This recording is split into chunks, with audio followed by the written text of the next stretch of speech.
Hello everyone, स्वागत है आपका आज के इस सेशन में और मैं हूं आपका कॉमर्स वाला भैया।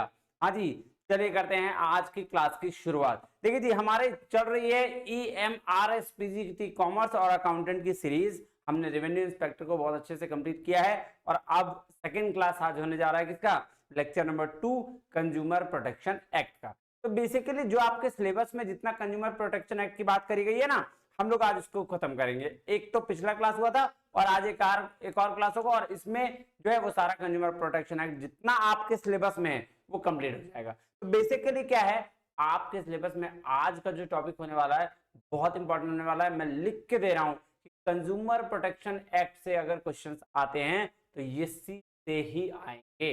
110% लिख लो, ये डेफिनेट है। ठीक है, तो चलो आज के टॉपिक की शुरुआत करते हैं, ज्यादा लेट ना करते हुए चलते कहाँ, क्लास की ओर। आइए जी, चलिए। तो सबसे पहले क्या काम करना है कि भैया आपको ज्वाइन कर लेना है कॉमर्स वाला भैया YNWB का टेलीग्राम चैनल, जहां पे ये नोट्स मैं डाल देता हूं। जैसे अभी आपका पहला लेक्चर का नोट्स आपको मिल गया होगा। सर आप नहीं ज्वाइन किए होंगे इसलिए नहीं मिला होगा, अगर आपने नहीं किया तो कर लीजिए, वहां पे मिल जाएगा। बस इन सारे चीजों के बदले में बस आपको करना है चैनल को सब्सक्राइब। अगर आप चैनल पे नए हैं तो नोटिफिकेशन भी ऑन कर लीजिएगा, ताकि किसी भी कॉमर्स की स्टेट लेवल एग्जाम के लिए भाई साहब आप यहाँ पे फ्री में एजुकेशन ले सकते हैं, सारी तैयारी कर सकते हैं। और नेशनल लेवल के एग्जाम के लिए नेट वाला भैया है ना। चलो उसके बाद चलते हैं व्हाट्सएप नंबर। अगर कोई दिक्कत हो रही है तो आप इस नंबर पर क्या कर सकते हैं, व्हाट्सएप करके जानकारी ले सकते हैं। क्या कर रहे हैं हम लोग, EMRS PGT कॉमर्स और अकाउंटेंट की तैयारी कर रहे हैं, कंज्यूमर प्रोटेक्शन एक्ट इसमें पढ़ रहे हैं और लेक्चर नंबर 2 है हमारा। क्या है, लेक्चर नंबर 2 है। आइए तो देखिएगा किसकी बात कर रहा है। देखिए इससे पहले वाली क्लास में हम लोग बेसिक्स कंज्यूमर क्या होता है, कंज्यूमर से रिलेटेड जितने सेक्शंस हैं उन सारी सेक्शन जानकारी हमने लिया था। अगर आपने वीडियो नहीं देखा तो पहले उसको देख लीजिएगा तो ज्यादा अच्छे से। आज हम पढ़ने जा रहे हैं रिड्रेसल मैकेनिज्म के बारे में। क्या है सर, कितनी रिड्रेसल एजेंसियां हैं कि भैया अगर कंज्यूमर प्रोटेक्शन एक्ट के तहत भाई साहब कहीं तो होगा जहां कंज्यूमर जाके कंप्लेन कर सकते हैं, जहां जिस पे जाके वो डिसीजन ले सकते हैं कि भैया कितना तक का पैसा मेरा फ्रॉड हुआ है तो हम कितना तक के लिए कहां जाएंगे। तो वो उसको कहा जाता है रिड्रेसल मैकेनिज्म या रिड्रेसल एजेंसी। ठीक है, 3 टियर ग्रीवांसेस मशीनरी बनाया गया है कंज्यूमर प्रोटेक्शन एक्ट के तहत। देखिए पहले कुछ और था, पहले 1986 था कंज्यूमर प्रोटेक्शन एक्ट, और अभी जो है कंज्यूमर प्रोटेक्शन एक्ट 2019 के तहत हमें पढ़ाई करनी है और यही हमें पढ़ना है। तो मैं आपको थोड़ा बहुत पीछे का भी बताऊंगा, थोड़ा बहुत आगे का, और अभी जो 2019 के हिसाब से चल रहा है उसकी पूरी डिटेल में जानकारी करेंगे। आइए सबसे पहले आपको क्या लिखना है, कह रहा था 3 redressal agencies under the consumer protection act 2019 are the district commission, state commission और नेशनल कमीशन। 3 कमीशन आपके है, डिस्ट्रिक्ट लेवल पे, स्टेट लेवल पे और नेशनल लेवल। आइए हम इस लाइन को, ये 3 जो मैकेनिज्म है ना, इसको बहुत आराम से डेप्थ में समझिएगा। कितने क्वेश्चन से बन सकते हैं आपको भी नहीं है ना। आइए सबसे पहला कह रहा है डिस्ट्रिक्ट कमीशन। डिस्ट्रिक्ट कमीशन क्या कह रहा है, डिस्ट्रिक्ट कमीशन, और district commission includes a president. कौन कौन होगा डिस्ट्रिक्ट कमीशन में, एक president who can be a working or retired judge of the district court। District commission में एक आदमी होगा प्रेसिडेंट, जो कौन होगा, या तो वो वर्किंग या फिर रिटायर्ड जज होगा किसका, डिस्ट्रिक्ट कोर्ट का। और एंड 2 अदर मेंबर्स, 2 और मेंबर होंगे, यानी कि टोटल मिला के कितने मेंबर हो गए, 3। एक डिस्ट्रिक्ट कोर्ट का जो जज होगा है ना, या करंट हो या रिटायर्ड हो, जो डिस्ट्रिक्ट कोर्ट में काम कर रहा हो या रिटायर हो चुका हो, और 2 और मेंबर्स के साथ होंगे। यहाँ पे क्या कह रहा है, they are appointed by the state government. कौन अपॉइंट करेगा इसको, स्टेट गवर्नमेंट के द्वारा अपॉइंट किया जाएगा। कह रहा है यहाँ पे कितने तक का कंप्लेन को यहाँ पे देखा कंसीडर किया जाएगा। कह रहा है 1 can file A complain for goods and services for 1 crore और लेस देन दिस एजेंसी। तो बोल रहा भाई साहब डिस्ट्रिक्ट कमीशन में आप 1 करोड़ से कम का जितना भी कंप्लेन है आप उसमें फाइल कर सकते हैं, कोई दिक्कत नहीं सर। कह रहा है for the complaint filed if the district commission feels a requirement it sends the goods to the laboratory for testing and gives a decision based on the laboratory report and facts। ये बात बिल्कुल सही है कि जब आप complain करेंगे तो डिस्ट्रिक्ट कमीशन क्या करेगा कि अगर उसको फील होगा कि भैया इस गुड्स को टेस्ट करना चाहिए लेबोरेटरी में, तो वो भेजेगा लेबोरेटरी और वहां पे टेस्टिंग कराएगा और उसके बाद आपको रिपोर्ट फैक्ट्स की बात करेगा।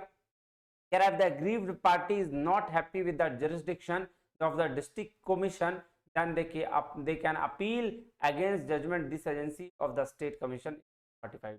ये बात ध्यान रखिएगा, अगर डिस्ट्रिक्ट कमीशन में आप सेटिस्फाई नहीं है, आपको यहाँ लग रहा है कि यहाँ धांधली हुई है, तो आप चले जाइए कहाँ sir state commission. State commission में कितने दिन के अंदर 45 दिन के अंदर, जिस दिन डिस्ट्रिक्ट कोर्ट का आ गया, डिस्ट्रिक्ट कमीशन का आ गया निर्णय, अब उसके बाद 45 दिन के अंदर आप स्टेट कमीशन चले जाइए।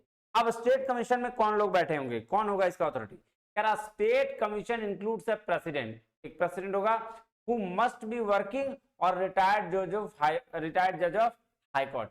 डिस्ट्रिक्ट वाले में तो डिस्ट्रिक्ट जज की जरूरत, अगर स्टेट वाले में आ गए तो हाई कोर्ट की जरूरत, हाई कोर्ट चाहे वो अभी काम कर रहा हो या फिर रिटायर्ड हो, और उसके साथ 2 मेंबर्स और चाहिए, और एटलीस्ट 2 मेंबर्स, है ना।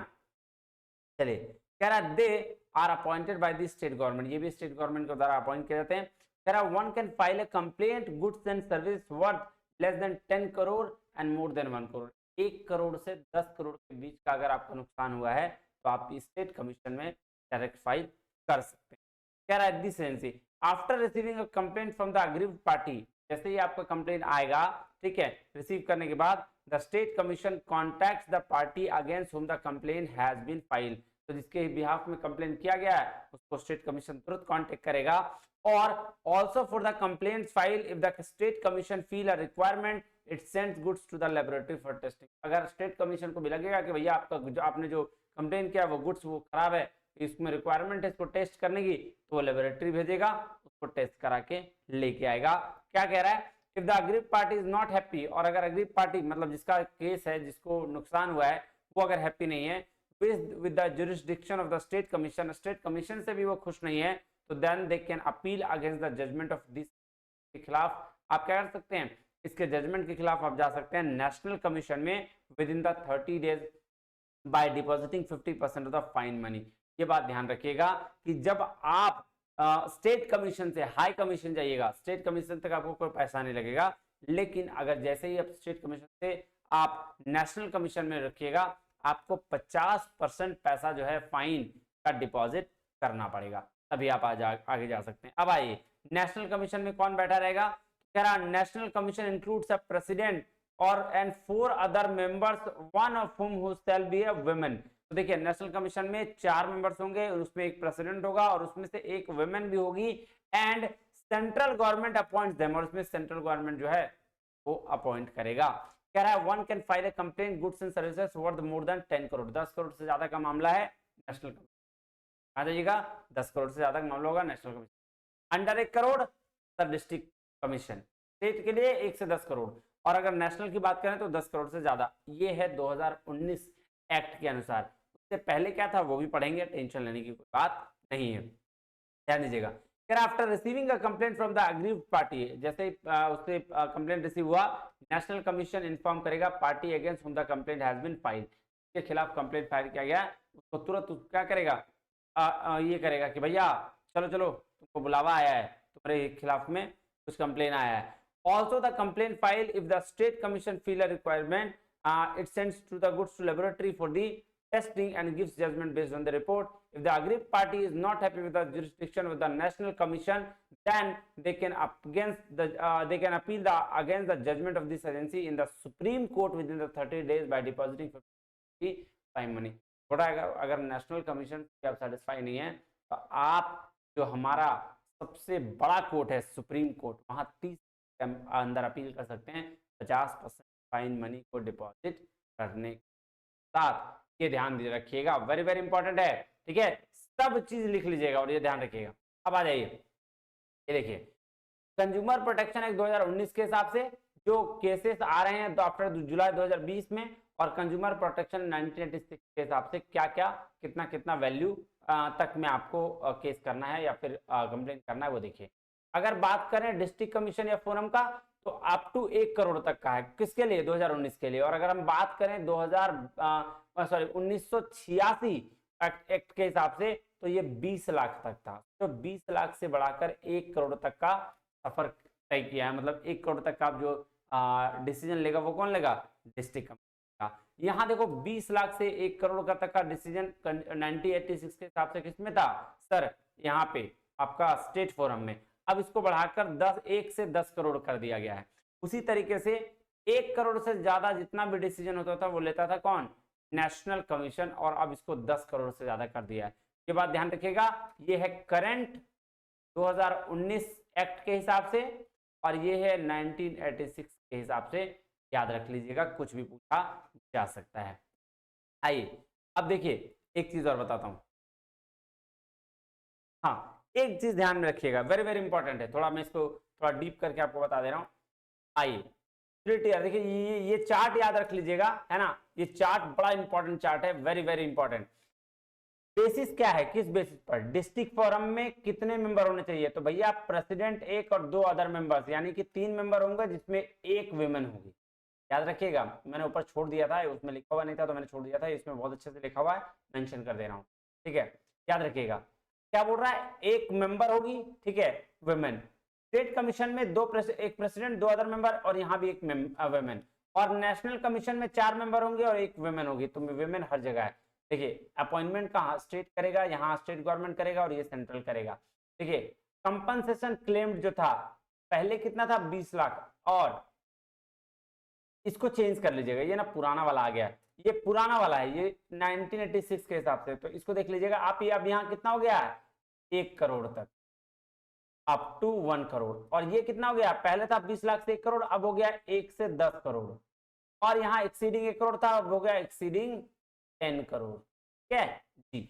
अब टर्म कितना साल का रहेगा, जो अपॉइंट किया जाएगा डिस्ट्रिक्ट फोरम में, वो 5 साल का जॉब हो जाए या 65 ईयर्स का उसका एज हो जाए, दोनों में से जो जल्दी होगा उस हिसाब से वो रिटायर कर जाएगा। मतलब टर्म ऑफ ऑफिस कहने का मतलब है कि अगर कोई ज्वाइन करता है, मान लो डिस्ट्रिक्ट कोर्ट में डिस्ट्रिक्ट ये जज लेना है ना जी, तो डिस्ट्रिक्ट जज ज्वाइन किया, तो जब ज्वाइन कर लेगा डिस्ट्रिक्ट फोरम में, तो कितने साल तक उसकी नौकरी रहेगी, 5 साल या 65 साल, दोनों में से 65 साल उम्र हो जाए उसका तब जल्दी रिटायर हो जाएगा, या फिर कम से कम 5 साल उसको नौकरी करना पड़ेगा, तो ये बात ध्यान में रखिएगा। चलिए अगर स्टेट कमीशन की बात करें तो 5 साल या फिर 67 साल हो जाए मिनिमम, और अगर हम नेशनल कमीशन की बात करें तो 5 साल या 70 साल।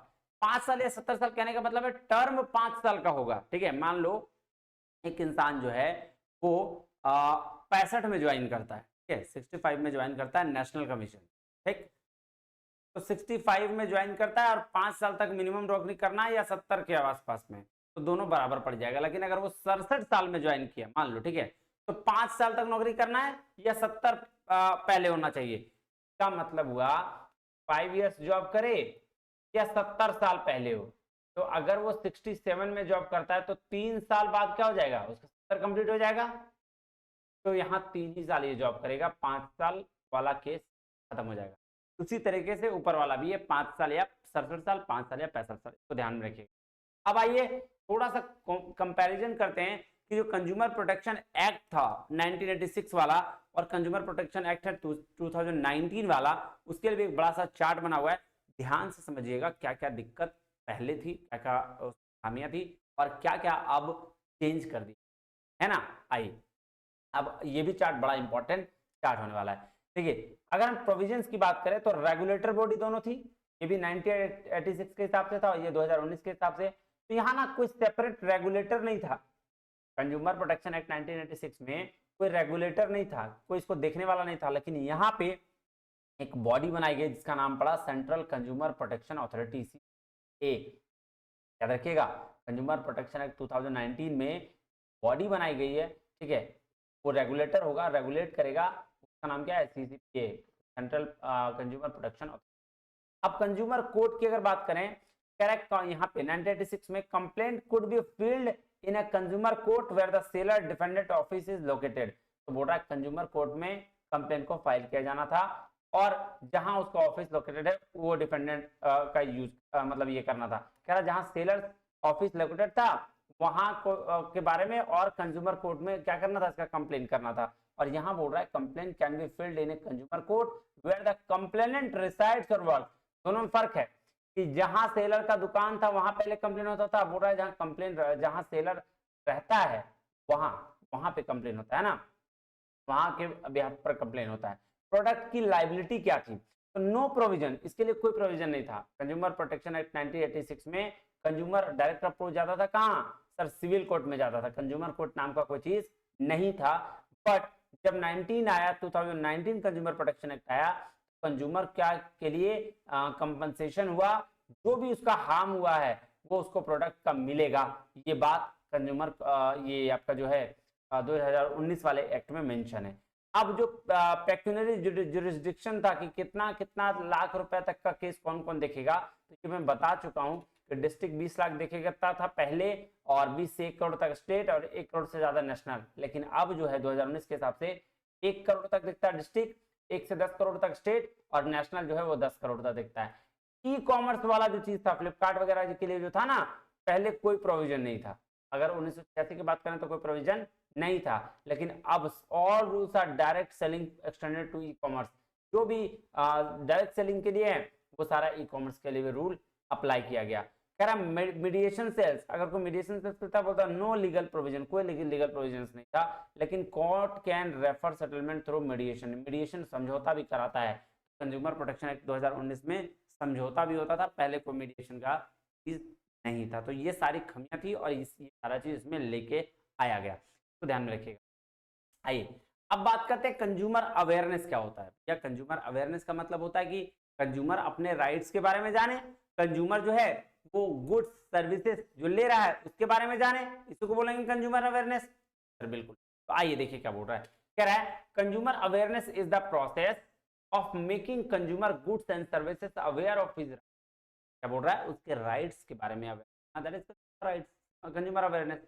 It involves educating a consumer about the safety information and risk.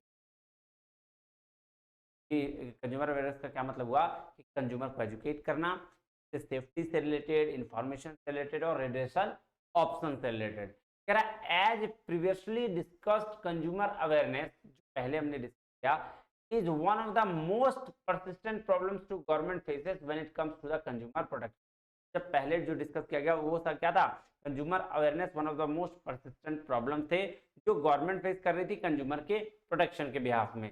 तो पहले ऑलरेडी हम लोग लास्ट क्लास में डिस्कस कर चुके हैं। कह रहा है to resolve this problem the government has come up with the various method over the year, in fact it is the main aim of the department of the consumer affairs. तो भैया इसके लिए बहुत सारी चीजें लेके आई गवर्नमेंट, बहुत सारा मेथड लेके आई, और क्या था इसका मेन एम हो गया किसका, डिपार्टमेंट ऑफ कंज्यूमर अफेयर्स का, ये सारा चीज को।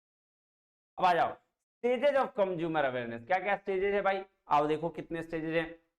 कह रहा है कंज्यूमर अवेयरनेस इज ए की factor determining weather a product succeeds और फेल। बोला कंज्यूमर अवेयरनेस क्या है, ये की फैक्टर है कि भैया कंज्यूमर प्रोडक्ट जो है वो फेल किया या सक्सेस में रहा, मतलब प्रोडक्ट चल गया, प्रोडक्ट अच्छा हुआ या खराब हुआ। तो इसको बोलते हैं क्या है, की फैक्टर। की फैक्टर बोला जाता है जब आप डिसाइड कर लो, है ना, मान लो ये फोन है, ये फोन अगर मेरा चल गया बेस्ट तरीके से तो हम कह सकते हैं प्रोडक्ट अच्छा है, और अगर प्रोडक्ट नहीं चला तो खराब है, वही की फैक्टर बोलते हैं उसको। कह रहा there is a good probability that sales of such product will increase if the consumer is aware of the products and can make educated judgment. A potential customer aware progress through 5 stages. देखो एक customer awareness है, इसको ना customer का stages भी बोलते हैं ना, जब देखो कंज्यूमर बिहेवियर भी बोला जाता है इसको। जब हम लोग पढ़ेंगे ना मार्केटिंग, इसके बाद है इसके बाद नेक्स्ट क्लास में मार्केटिंग की पढ़ाई होगी, तो वहां हम देखेंगे कि कंज्यूमर कैसे बिहेव करता है, ठीक है, उसी का 5 स्टेज है। आओ देखो, सबसे पहले कस्टमर जो होता है वो अनअवेयर होता है, उसको जानकारी नहीं होती है। मान लो प्रोडक्ट की तुम्हें जानकारी बिल्कुल, ठीक है, तो उसको उसको क्या बोलेंगे, अनअवेयर कंज्यूमर, ठीक है। उसके बाद दूसरा स्टेज होता है प्रॉब्लम अवेयर। अब उसके बाद उसको पता चलता है कि भैया कुछ तो प्रॉब्लम हो रहा है ना, तो उसको बोलते हैं प्रॉब्लम का अवेयरनेस। तीसरा होता है नॉलेज ऑफ द रेमेडी, कि भैया उसका जब प्रॉब्लम है तो उसका समाधान क्या है, क्या है समाधान क्या है। और फिर उसके पास आता है ये प्रोडक्ट, ठीक है, प्रोडक्ट का अवेयरनेस। और फिर फाइनली वो क्या करता है, फुल्ली इन्फॉर्म्ड हो जाता है। तो ध्यान से समझिए, मैंने एक बात बताऊं, मान लो आपको ना हल्का हल्का माथा दर्द कर रहा है, ठीक है, लेकिन आपको लग रहा है चलो ठीक ऐसे ही है, लेकिन आपको हो रहा है माइग्रेन। तो आप जब ट्रीटमेंट कराने देखे थोड़ा सा कि दर्द ज्यादा हो गया, तो आप कहाँ गए देखने, और उससे क्या हो गया, प्रॉब्लम से अवेयर हो गया कि माइग्रेन हो गया। अब उस माइग्रेन का प्रॉब्लम ढूंढने के लिए आप रेमेडीज खोजने लगे कि भाई माइग्रेन ठीक कैसे होगा। तो आपने एक दवा लिया, प्रोडक्ट अवेयर, है ना, और उस दवा को जैसे लिया तो आप क्या हो गए, फुल्ली इन्फॉर्म कि हमको बीमारी है, इसको बात समझ में। वैसे ही कंज्यूमर किसी प्रोडक्ट के लाता है ना, कि मान लो कोई घर में किसी प्रोडक्ट की ज़रूरत है, तुम्हें उसके बारे में पता नहीं है, तुम अवेयर होगे, अवेयर होने के बाद उसको क्या करोगे, तो उसका इलाज ढूंढोगे, इलाज ढूंढने के बाद फिर और लास्ट में फुल इन्फॉर्म्ड हो जाओगे। ये 5 स्टेप है, ठीक है जी। चलो अब कह रहा है कंज्यूमर अवेयरनेस इन इंडिया। देखो सबसे बड़ा मूवमेंट जो कंज्यूमर अवेयरनेस का था वो था जागो ग्राहक जागो, याद है। और एक टाइम में तो ये इतना एडवर्टीजमेंट था भैया, जागो ग्राहक जागो, ऐसा आता था ना, याद है, ऐसा वाला। और बाद में बहुत सारा टर्म वैसे करके आता था पूरा, ये वाला चीज है। वही कह रहा था most significant effective consumer awareness program Jago ग्राहक Jago has successfully addressed consumer complaint while protecting from unethical marketing activity. Jago ग्राहक जागो सक्सेसफुली क्या था, एड्रेस किया ये सारा चीज को, और उनके कस्टमर को प्रोटेक्ट किया उसके राइट से, है ना, उसके अनएथिकल मार्केटिंग एक्टिविटी। कह रहा है डिपार्टमेंट ऑफ कंज्यूमर अफेयर्स और division of ministry of consumer and public distribution launch the जागो ग्राहक जागो कैंपेन इन 2005 में जागो ग्राहक जागो का कैंपेन हुआ। और ये स्लोगन जो जागो ग्राहक जागो which translate to the wake up consumers, मतलब इसका अगर अंग्रेजी में बोलो तो भैया जाग जाओ कंज्यूमर, है ना, is being used in practically every home. और इसके बाद हर घर में इसका यूज होने लगा।